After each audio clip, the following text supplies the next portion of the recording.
Good morning, it's Tuesday, July 27th. Again, thanks so much for being here.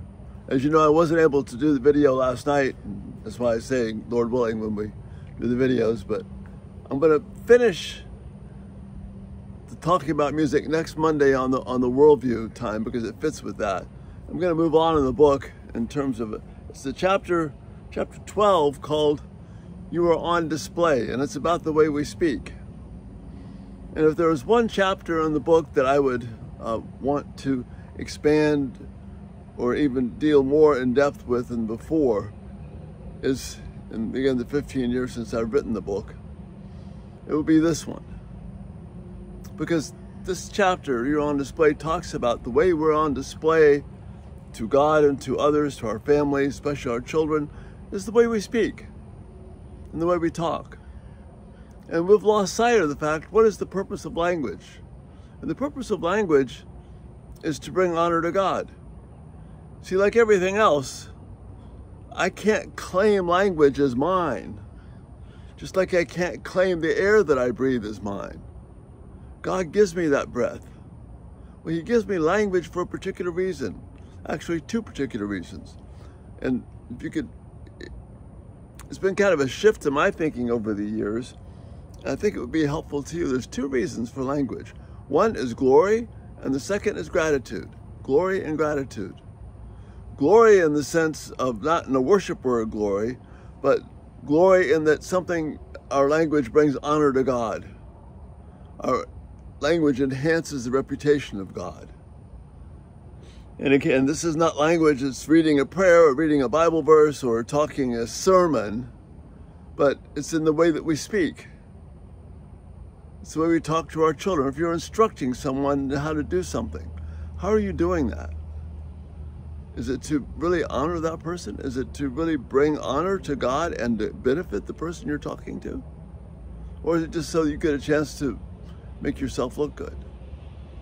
You know, Proverbs 18:2 is one of those really scary verses that anybody who speaks needs to be aware of. It says, a fool takes no pleasure in understanding, but delights in airing his own opinions.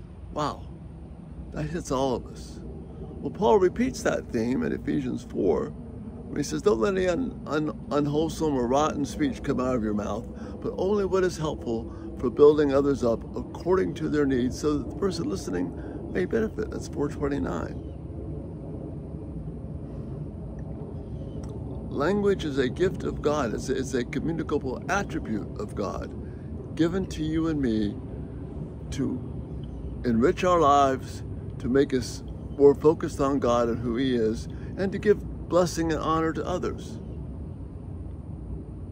That's why language is such a beautiful thing and such a powerful thing.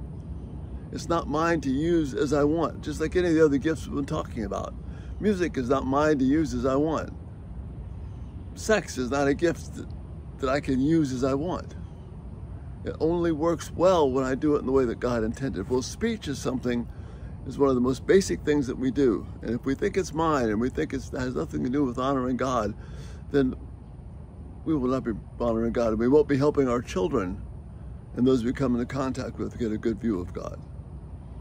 Paul is warning and giving instruction to the church at Ephesians. And he says in this about language, there should not be any obscenity or foolish talk or coarse joking, which are out of place, but rather thanksgiving. So there's two things here, and this fits with the two purposes of language. They are, remember, glory, to bring honor and glory to God, and two, to show gratitude, both to God and to others. Got the sun coming over the top of the ridge here. So let's break these down. The obscene talk is shameful, filthy speech, which, again, at some point, we used to think that there were certain boundaries about whether this talk would even, would be restricted to certain places. It's no longer the case. Pastors use obscene talk in their sermons. Presidents use it in press conferences. They use it, I said it in my book here, written 15 years ago, that pastors or presidents would, one area that they would restrain their talking. Let me get this squared away so it's not quite so sunny. One area presidents would restrain themselves to be in the State of the Union address. No more. shaky, obscene language is everywhere. Foolish talk. And that's laughing at something without any purpose or wit, or they're just making fun. Just idle, foolish chatter. I'm not saying we can't have fun as Christians. I enjoy that. I think it's appropriate for us to do that. God made us with a sense of humor. But humor that has no purpose except just to be random or hurt someone, that's destructive. And then coarse jesting. And the word here, the deeper sense of it, according to the Greek New Testament, linguistic key to the Greek New Testament, the word implies a dexterity of turning to a discourse or talk or humor, and with deceptive speech, so that the speaker easily contrives to wiggle out of a meaning of his purpose, to dodge the meaning of his words.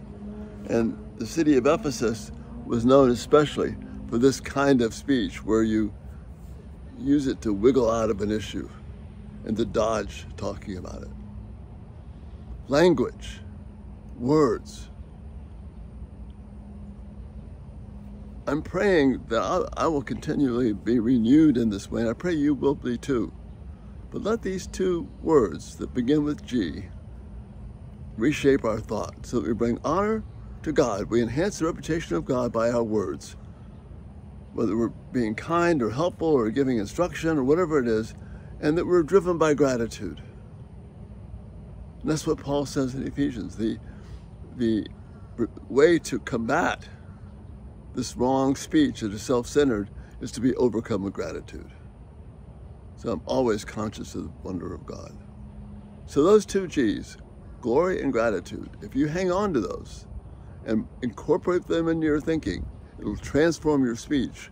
It'll free you from a lot of mess and help you with a ton of relational things as you try and communicate with others. And that's the thought for the day. Thanks so much for being here.